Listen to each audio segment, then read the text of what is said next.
Hey there, this is going to be module number 2, so welcome to module number 2.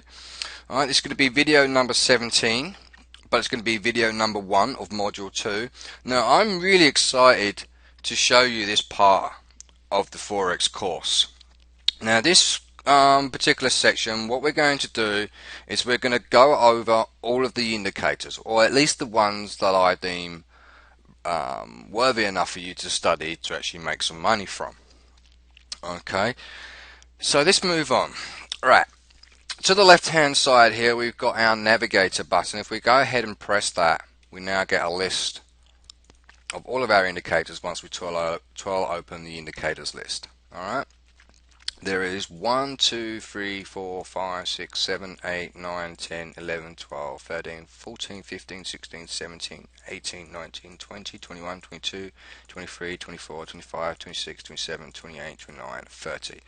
Alright, there are 30 indicators there. Alright, we will not be talking about every single one of them, but we will be talking about a majority of them. Alright, there are some indicators here that just really have no purpose to being on the trading charts at all. Some people might have some luck with these type of indicators, but to be quite honest, I think they're just a complete waste of time. They don't provide any real value, like the average true range. We won't be talking about the average true range. Alright, but the first indicator that we're going to be talking about is the accelerator oscillator. Okay, now how we go about adding the indicators to the charts is simply by highlighting it, and if you're right-handed and you're using a left right-handed mouse button, press the left mouse key to simply drag and drop, and you start to see a little marquee square box underneath my little cursor arrow there.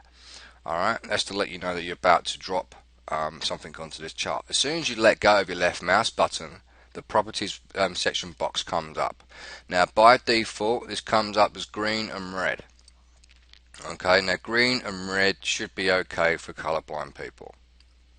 Okay, what I've also done as well, okay, is use this drop down box on the right hand side, and I've chosen the second setting, and it's a little bit thicker than the first one. Okay, the levels and the visualization you can leave as they are, and just simply click on OK after you've used these drop down menus to make it a little bit thicker. And as soon as you do that, you get this little second window at the bottom, alright, and it shows all these little bars on there. Alright, now, as I say, everything that I've learned about the Forex is self-taught, okay, and I don't know if you've heard of psychometric testing. Now, psychometric testing involves trying to work patterns out, following the next set of sequences in a pre-laid out pattern, and stuff like that. Well, I actually passed with flying colours, the top out of Hertfordshire actually, in the UK. So this doesn't really have anything to do with about how clever you are, how good you are at mathematics, how good you are at English comprehension, literature, and all of that stuff. Right, it doesn't really matter if you're good at general knowledge or whatever. As long as you know how to put a round peg into a round hole, trust me, you can do this. Alright, but on the same note, it does get a little bit frustrating. Alright, it might be due to me speaking too fast, and I'll do my best to speak a little bit slowly. But for the most part, it would always be in your best interest to go over these videos more than once. In fact, probably 3, 4, or 5 times to get a full understanding, because I did. Alright, I didn't stick with one strategy for 1 hour or 1 day and then move on to the next indicator. I spent 18 months studying the Forex. Alright, so there is no rush for you to try and reach to my level of trading, because everyone will get there in their own time. The faster you rush it, the more likely you are to miss out a few elements that can cause some losses down the road. So please pay attention with me. Please do not rush any of these exercises.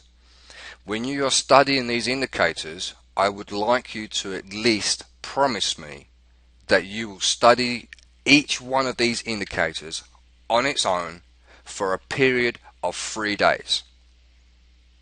Alright, no more than 3 days. 3 days is ample, 2 days minimum. Alright, trust me, you need at least 2 days minimum to get to an understanding of how all these indicators work. Now, inside these indicators, I'm also going to provide how to find forex signals for buyers and sells the way they tell you how to do it. When I say they, I say the public. Alright, and I will show you ways how I do it. Alright, how I get in the top 5% of the traders out there. Alright, and that's why you're here, to be in the top 5% of the traders out there that always make wins. Well, not always, but with proper money management, risk management, and correct analysis, you will come out more times ahead than you will falling behind. But again, it takes practice. Alright, so let's just move on with the video. But what I'm going to do is I'm going to leave this video here right for the moment. This is just going to be an introductory into the module 2.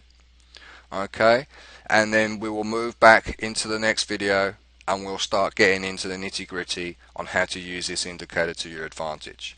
Okay, so until then, I will see you very shortly. Bye for now.